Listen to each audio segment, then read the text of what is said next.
Les araignées d'eau sont assez impressionnantes.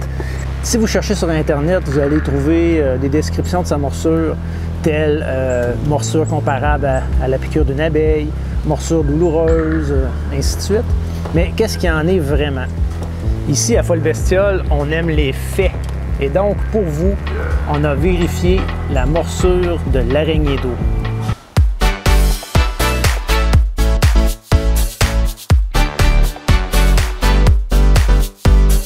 Les araignées d'eau de la famille des Pisauridés, qu'on appelle aussi les dolomèdes, sont vraiment spectaculaires. Les quelques espèces qu'on retrouve au Québec sont les plus grandes de nos araignées. En fait, leur envergure de pattes atteint presque 10 cm dans certains cas. Elles sont un peu effrayantes, des grosses araignées brunes, un peu poilues, qu'on aperçoit généralement près de l'eau. Les araignées d'eau ou dolomèdes se nourrissent de petites proies, têtards, poissons ou autres invertébrés qu'elles vont capturer en bordure de l'eau, parfois même sous l'eau. En fait, les dolomèdes, pour aller sous l'eau, ils vont se recouvrir d'une mince couche d'air et puis ils vont pouvoir aller comme ça dans l'eau tout en respirant de l'oxygène.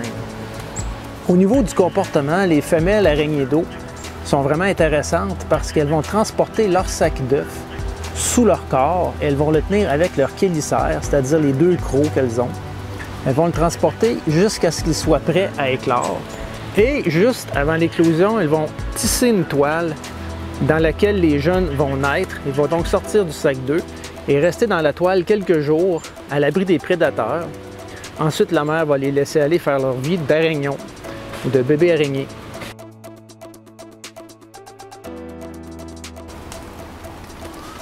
Tout d'abord, le spécimen n'est pas très agressif. Il est timide pour mordre. Oh! Il va insérer ses chélicères tranquillement dans la peau.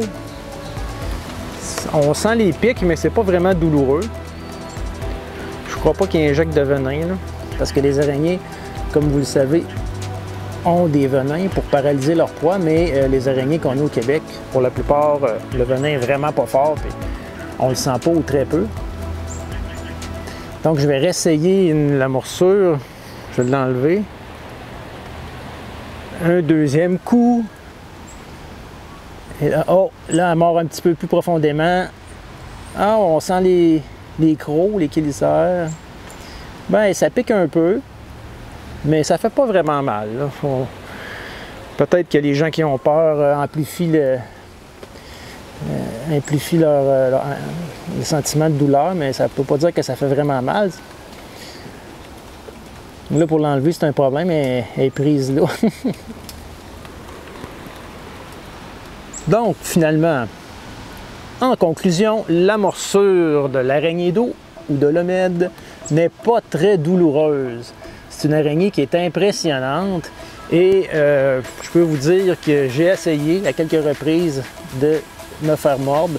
Il faut vraiment la tenir dans nos mains puis l'appuyer sur nous pour qu'elle morde, hein, parce qu'elle va fuir là, sinon. Puis même dans ces cas, je vous dirais que c'est pas une morsure qu'on peut qualifier de douloureuse.